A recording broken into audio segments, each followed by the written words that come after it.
पीछे हटने वाले नहीं है। जब तक भारत का संविधान जिसको बाबा साहिब अम्बेडकर ने लिखा, उस संविधान में जो बाबा साहिब अम्बेडकर ने जिन बातों का जिक्र किया कि पॉलिटिकल जस्टिस को हासिल करना है, इंशाअल्लाह ताला असदुद्दीन ओवैसी की जिंदगी जब तक अल्लाह मुझे जिंदा रखेगा, हम इस लड़ाई को जारी रखेंगे। और मैं आपको बताना चाह रहा हूं कि यहाँ पर उत्तर प्रदेश में आप देखते हैं कि एनकाउंटर के नाम पर कई मासूम लोगों को तकलीफ दी जाती है। मीडिया ने रिपोर्ट किया कि 17,000 एनकाउंटर हुए। बताइए, संविधान रूल ऑफ लॉ की बात करता है, संविधान रूल बाय गन की बात नहीं करता। संविधान के बरखिलाफ अगर कोई काम करता है तो ये अनकॉन्स्टिट्यूशनल है। ये मैं नहीं बल्कि सुप्रीम कोर्ट के जज ने कहा कि उत्तर प्रदेश में समानता व्यवस्था है। इलाहाबाद हाई कोर्ट के जज जनाब विनोद साहब ने बात कही है। 19 मार्च को मंसूर अहमद को पकड़ लिया गया, पुलिस कस्टडी में रखकर जुल्म किया गया, NSA लगा दिया गया। इलाहाबाद हाई कोर्ट ने फैसला दिया कि मंसूर अहमद को 2 लाख रुपए पुलिस के उस ओहदेदार को देना पड़ेगा। उत्तर प्रदेश के मुख्यमंत्री को मैं थोड़ा बताना चाह रहा हूं कि वो बार बार हर चीज में कहते हैं कि माता है। उत्तर प्रदेश के मुख्यमंत्री, मैं आपको बताना चाह रहा हूं, शायद आप पढ़ना लिखना नहीं जानते हैं। संविधान की दफा 48 को उठाकर पढ़ लीजिए मुख्यमंत्री, वो क्या कहती है संविधान की दफा 48, राष्ट्रीय कामधेनु आयोग, राष्ट्रीय गोकुल मिशन का है। अगर ये सब है तो फिर अगर आप जो बात कह रहे हैं तो क्या बीजेपी के लोग जो सत्ता में वो इंसान नहीं है, क्या बायोलॉजिकल है?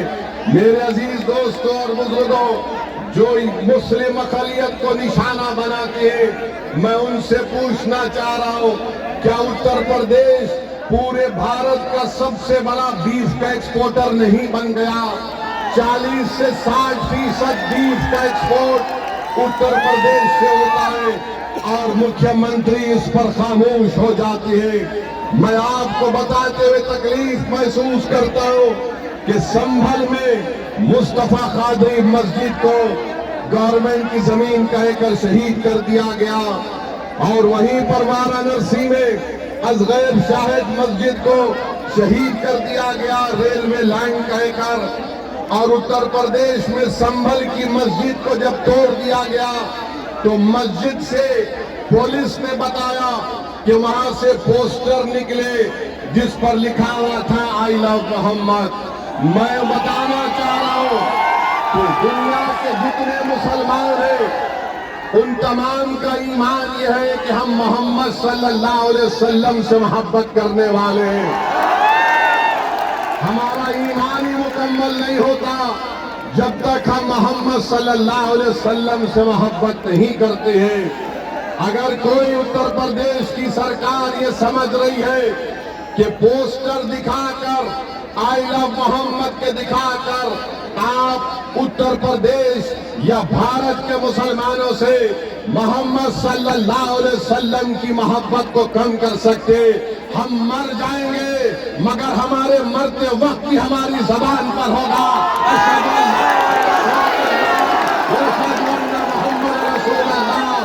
अरे पोस्टर दिखाने से मोहब्बत कम नहीं होगी। तुमने हम पर एक बहुत बड़ा एहसान कर दिया। जिन पुलिस के ओहदेदारों ने मोहम्मद आई लव मोहम्मद का पोस्टर दिखा दिया, हम पुकार कर कहेंगे कि अल्लाह तू गवाह और शाहिद रहना कि हमारे तेरे घर से हमने तेरे हबीब मोहम्मद सल्लल्लाहु अलैहि वसल्लम के मोहब्बत का जिक्र किया। अरे क्या करना चाहते हो तुम लोग? भारत के संविधान में आर्टिकल 25 है, फ्रीडम ऑफ रिलीजन है, मुझे अपने मजहब पर चलने की आजादी है। और शेख मुजद्दिद अल फैजानी रहमतुल्लाह अलैह ने कहा था कि मैं मुसलमान इसलिए हूं क्योंकि मोहम्मद रसूलुल्लाह सल्लल्लाहु अलैहि वसल्लम ने मुझे इस्लाम सिखाया, तो ये जुल्म हो रहा है मेरे अजीज दोस्तों और बुजुर्गों। मेरे अजीज दोस्तों और बुजुर्गों, फिर आप जानते हैं कि आए दिन कहीं ना कहीं वाकयात होते हैं। मैंने 2 दिन पहले उत्तर प्रदेश के मुख्यमंत्री का एक वीडियो देखा जिसमें उत्तर प्रदेश के मुख्यमंत्री ने कहा कि बेटी सबकी होती है, चाहे किसी समाजवादी पार्टी के नेता की क्यों ना हो।